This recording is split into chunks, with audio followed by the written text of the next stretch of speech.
উনি যেটা বলেছেন সেটা অসত্য বলেছেন। বিরোধী দলের মাননীয় নেতার একই রকম মুলতবি প্রস্তাব আপনি গ্রহণ করেছেন, এটা প্রেসিডেন্ট হিসেবে as a matter of right বেসরকারি সদস্য সেটা ক্লেম করতে পারে। ইয়েস, মাননীয় স্বরাষ্ট্রমন্ত্রী। মাননীয় স্পিকার, আপনাকে ধন্যবাদ।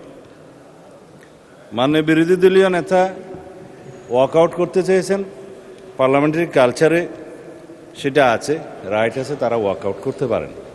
কিন্তু যে কথাগুলো রেকর্ডেড হয়ে গেল তার বিপরীতে আমাদের বক্তব্যটা 1-2 মিনিট রেকর্ডে থাকা ভালো।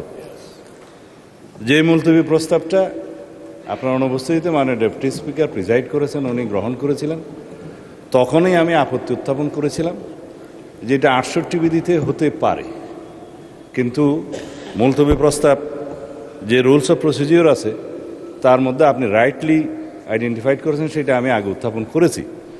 যে বিষয়টি আইন প্রণয়নের মাধ্যমে নিষ্পত্তি হতে পারে সেরকম কোনো বিষয় মুলতবি প্রস্তাবে আলোচনা করার বিধান নাই।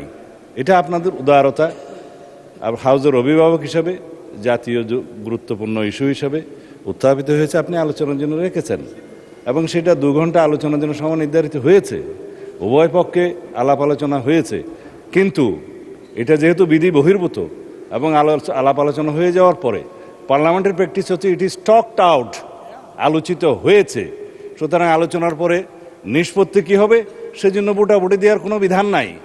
শুধুমাত্র মুলতবি প্রস্তাব উত্থাপিত হবে কি না, উত্থাপিত হবে অথবা হবে না তার উপরে ভোটাভুটির বিধান আছে।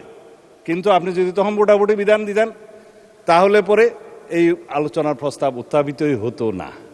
অথবা আরেকটা আপনার অপশন আছে, স্পিকার হিসাবে আপনি কোন মুলতবি প্রস্তাব বিবেচনা করবেন অথবা বিবেচনা করবেন না, আপনি এটা রিড আউট করে, এটা প্রিভিলেজ হলো অপোজিশন মেম্বার কেউ যখন সরকারি কর্ম বাধাগ্রস্ত করতে চায়, ব্রিটিশ পার্লামেন্টের নজির অনুসারে তারা ট্রেজারি বেঞ্চের আলোচনা যাতে এগিয়ে না যায় সেজন্য মুলতবি প্রস্তাব তোলার পরে সেটা মুলতবি হলো কি হলো না সেটা স্পিকারের ইখতিয়ার অথবা ভোটাভুটির ইখতিয়ার। তখন মুলতবি প্রস্তাবটা আলোচনা না হলেও প্রিভিলেজটা হলো যে তাদের উত্থাপিত বিষয়টা আপনাকে পড়তে হয়, সেইটাই।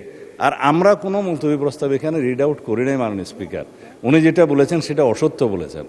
যেটা মুলতবি প্রস্তাব আমিও শুনেছি আজকে একজন বেসরকারি সদস্য উত্থাপন করতে পারেন, সেটা আপনাকে বিবেচনা করতে হবে, যেহেতু একই বিষয়ে আপনি বিরোধী দলের মাননীয় নেতার একই রকম মুলতবি প্রস্তাব আপনি গ্রহণ করেছেন, এটা প্রেসিডেন্ট হিসাবে as a matter of right বেসরকারি সদস্য সেটা ক্লেম করতে পারে।